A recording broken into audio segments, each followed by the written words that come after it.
À chacun d'entre vous, où que vous vous trouviez, dans le merveilleux et glorieux nom de Jésus, notre Seigneur Sauveur bien-aimé, celui par qui nous sommes et que nous vivions. À lui seul soit la gloire au siècle des siècles. Je me réjouis de continuer toujours mes messages d'encouragement, d'enseignement, de motivation pour chacun d'entre nous pendant ces moments difficiles par lesquels nous vivons. Il est toujours heureux et important de se référer à la parole de Dieu. La fois passée, nous nous sommes entretenus sur l'invitation de Jésus qui nous est adressée. Venez à moi, vous tous qui êtes fatigués et chargés, et je vous donnerai du repos. Et dans la même logique, je dirais, que nous servirait-il de venir à Jésus? Cette invitation mérite-t-elle notre confiance et notre intérêt? Je dirais oui, d'autant plus que je le disais la fois passée. Nous vivons des moments difficiles, des moments éprouvants. Mais au-delà de cette réalité, notre vie terrestre est jalonnée de difficultés. Que nous l'exprimions ou pas, chacun d'entre nous reconnaît avoir ses propres peines, ses propres difficultés, ses propres souffrances. Et il n'est pas toujours donné de trouver celui vers lequel se tourner pour faire face à ces difficultés. Mais que Jésus, le Fils de Dieu, nous propose son service, son aide, est une chose à considérer. Et dans la même optique, je vous propose un texte ce matin. Jean chapitre 8, verset 12. Jésus disait ceci: « Moi, je suis la lumière du monde. Celui qui me suit ne marchera point dans les ténèbres, mais il aura la lumière de la vie. » Cette déclaration mérite également notre attention et notre intérêt. Venez à moi, vous tous qui êtes fatigués et chargés, et je vous donnerai du repos. Et ce texte ajoute: je suis la lumière du monde. Celui qui me suit ne marchera pas dans les ténèbres, mais il aura la lumière de la vie. Nous savons tous que la lumière est très importante. Nous en avons besoin à plus d'un titre. La lumière nous permet de voir autour de nous. Grâce à la lumière, nous nous voyons. Elle nous rend capables de travailler et de faire nos activités. Elle est bonne pour notre santé. Elle est bonne pour entretenir notre vie. La lumière est nécessaire à notre vie. Quand Dieu a créé la lumière, le premier jour de la création, et quand il a créé le soleil, le quatrième jour pour éclairer la terre, il en était très content. Et je crois que nous jouissons de la lumière et nous exprimons notre satisfaction de vivre et de demeurer dans la lumière. Dans notre texte, le fait que Jésus se compare à la lumière est plein de sens. Ça veut dire que nous ne pouvons aucunement vivre sans lui. Il est la lumière du monde, déclare-t-il. Celui qui suit Jésus a la lumière de la vie. Nous avons absolument besoin de Jésus pour être capable de voir, de vivre et de marcher. Jésus nous annonce qu'il est la lumière du monde. Et les trois composantes de cette déclaration, de ce verset, nous donnent toutes les raisons qu'il nous faut pour venir à cette lumière. Cette déclaration, en un premier temps, c'est Jésus même qui déclare être la lumière. L'évangéliste Jean nous présentait Jésus comme la lumière venue dans ce monde et qui n'a pas été appréciée par les hommes, d'autant plus qu'ils étaient dans le péché. Et Jésus revient et se présente véritablement être la lumière du monde. Auparavant, il faisait une autre déclaration dans Jean chapitre 6, le verset 35, qu'il était le pain de vie. Moi, je suis le pain de vie. Donc Jésus se compare à des choses importantes de la vie de l'être humain, indispensables de notre vie. C'est des choses simples et tangibles, des choses que l'homme connaît du concret, leurs impacts sur la vie. Il est le pain de vie, il est la lumière du monde. Il nourrit les affamés spirituels. Il donne l'eau vive à ceux qui ont soif. Il éclaire ceux qui sont dans l'obscurité. Jésus est la lumière qui éclaire le monde. Personne d'autre ne peut prendre sa place. C'est lui seul qui fait briller la gloire de Dieu dans le monde.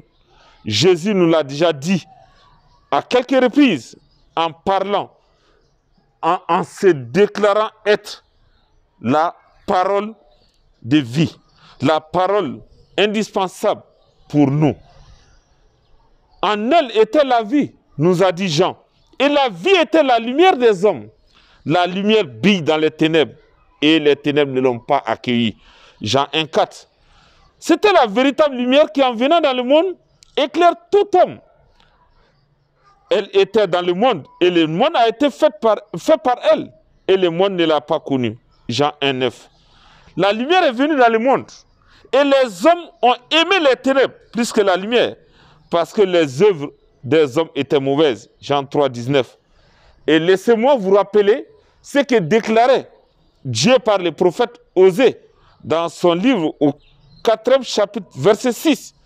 Mon peuple est détruit, mon peuple périt parce qu'il manque la connaissance.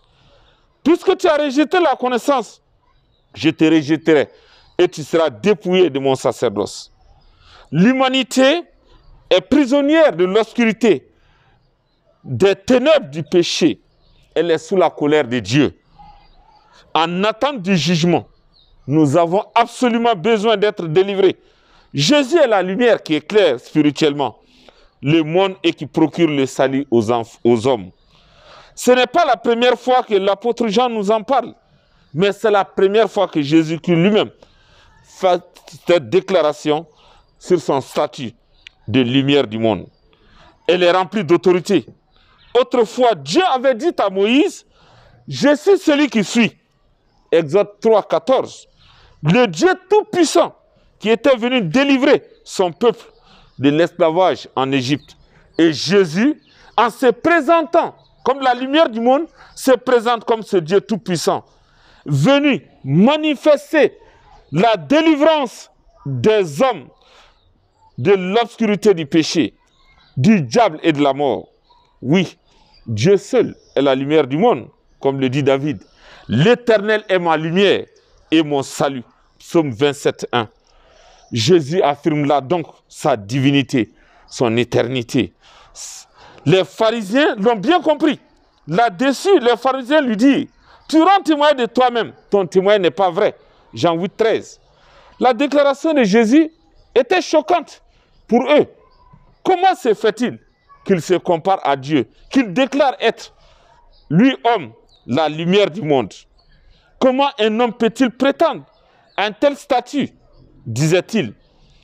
Et Jésus leur répond que ce qu'il affirme est vrai et bien attesté. Jésus rend témoin de lui-même, Jean 8,14. Son Père rend témoin de lui, Jean 8,18. Et sa mort à venir rendra témoin de lui, Jean 8,28. Jésus sait d'où il vient, il sait où il va, il sait qui il est et ce qu'il est venu faire. Il est parfaitement autorisé à faire cette déclaration. Il est la lumière du monde. Le monde d'aujourd'hui a tellement besoin de cette lumière pour avoir la vie et marcher dans la bonne direction. Le chapitre 7 nous situons dans le contexte, Jésus s'était rendu à Jérusalem pour célébrer la fête des tabernacles. Cette fête qui célébrait les bons soins que Dieu avait prodigués à son peuple pendant ces 40 années dans le désert. Pendant toutes ces années, Dieu avait donné la manne à son peuple. Il avait nourri son peuple. Et le peuple s'en souvenait. Avant la fête des tabernacles, Jésus s'est comparé à la manne. Comme je le disais, moi je suis le pain de vie. Jean 6, 35. Ce qui avait valu que beaucoup de ceux-là qui le suivaient de son auditoire de se détourner de lui. Jésus est beaucoup mieux que la manne, disait-il. Il procure une vie impérissable. Pendant cette fête, on versait de l'eau sur l'autel pour rappeler que Dieu avait donné l'eau du rocher dans le désert. Le dernier jour de la fête, Jésus s'est comparé à cette eau. Si quelqu'un a soif, qu'il vienne à moi et qu'il boive. Jean 7, 37. Jésus procure une eau bien plus précieuse, désaltérante que l'eau reçue dans le désert. Pendant cette même fête, le soir, on allumait des lampes et des chandelles pour rappeler que Dieu avait donné sa lumière à son peuple pendant la traversée du désert. Dieu avait fait paraître la colonne de nuée le jour et la colonne de feu la nuit. Peu après la fête, Jésus saisit cette occasion pour se comparer maintenant à cette lumière. Les trois symboles qui marquaient cette fête de la célébration de la fête des tabernacles, le pain, l'eau et la lumière. Donc là, Jésus met l'accent qu'il est la lumière du monde. Il est non seulement le pain de vie, meilleur que la manne, il donne une eau vivante, meilleure que l'eau du rocher, il est la lumière du monde, une lumière plus précieuse, plus puissante et plus efficace que cette ancienne colonne de nuée et de feu. Et en voyant les caractéristiques de la nuée qui a accompagné les enfants d'Israël, nous retenons trois choses. Cette nuée, cette lumière que Dieu manifestait aux yeux de son peuple était pour les guider. Et dans Exode chapitre 13, le verset 21, il est dit, l'Éternel allait devant eux, les jours dans une colonne de nuée pour les guider sur le chemin, et la nuit dans une colonne de feu pour les éclairer, afin qu'ils marchent jour et nuit.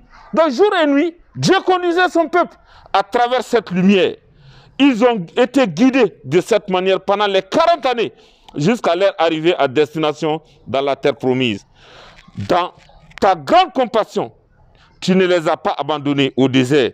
Et la colonne de nuée n'a pas cessé de les guider de jour dans leur chemin, ni la colonne de feu pendant la nuit, d'éclairer pour eux le chemin qu'ils avaient à suivre.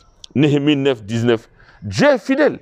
Il a commencé avec son peuple et il l'a conduit jusqu'au bout. C'est lui qui connaissait la destination, c'est lui qui était avec eux et il a assuré. Jésus se déclare être le véritable guide, le véritable soutien qui conduit son peuple juste dans la gloire de Dieu. La deuxième chose, Dieu protégeait son peuple à travers cette nuée de feu. La colonne s'est interposée entre Israël et l'armée égyptienne lorsque le peuple s'était engagé dans la terre promise pour la traverser. Le texte nous dit, la colonne de nuée partit de devant eux et se tint derrière eux. Elle se rendit entre le camp des Égyptiens et le camp d'Israël. Elle était pour les uns nuée et ténèbres, et pour les autres, elle éclairait la nuit. Ils ne s'approchèrent pas les uns des autres pendant toute la nuit. Exode 14, 19, 20. Le matin, Dieu engloutit l'armée égyptienne et sauva son peuple. Cette lumière a mis une séparation entre les deux camps pour protéger le peuple de l'alliance et pour préparer la ruine des ennemis de Dieu. Christ est le sauveur, celui qui a mis à part son église, qui construit, qui protège, qui soutient son église. La troisième chose, la nuée était là pour manifester la présence de Dieu avec son peuple. Chaque fois qu'un événement spécial arrivait, quand Dieu voulait parler à son peuple, quand il voulait manifester sa gloire, quand il voulait punir les rebelles ou conduire Israël, la colonne bougeait, descendait, s'approchait. Dieu était là en action avec eux. C'est merveilleux. Jésus est encore plus glorieux. Jésus a dit, moi je suis la lumière du monde. Jésus guide son église par sa parole et par son esprit. Il marche devant nous, le jour comme la nuit. Il est avec nous. Il nous conduit chaque jour. et nous mènera jusque dans la terre promise, dans la présence glorieuse de Dieu. Jésus protège son Église. Il met une séparation entre l'Église et le monde pour que son peuple soit protégé. Jésus manifeste la présence de Dieu parmi son Église, que nous sommes bien-aimés. Ce matin, nous avons une occasion, une raison pour suivre Jésus, pour venir à Jésus, pour répondre à l'invitation de Jésus et savoir qui il est. Jésus est la lumière du monde. Jésus est notre lumière.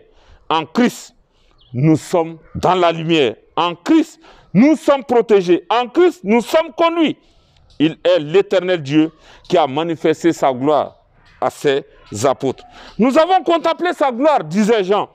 Une gloire comme celle du Fils unique venu du Père. Jean 1, 14. Encore aujourd'hui, Jésus est présent parmi nous. Il manifeste sa gloire et sa présence par sa parole et par son esprit. Nous sommes témoins de Jésus-Christ. Nous sommes appelés à être sel et lumière de la terre. Où que nous soyons, où que nous partions, nous devons refléter cette lumière. Nous sommes ceux-là à travers lesquels Dieu veut connaître sa bonté, son amour, sa fidélité. Peuple de Dieu, soyez encouragés par ces mots. Peuple de Dieu, demeurons fermes en Christ, la lumière du monde. Que Christ vive en nous, qu'il brille pour nous et qu'il brille en nous pour que la gloire de Dieu soit manifeste aux yeux du monde. Soyez bénis et à la prochaine.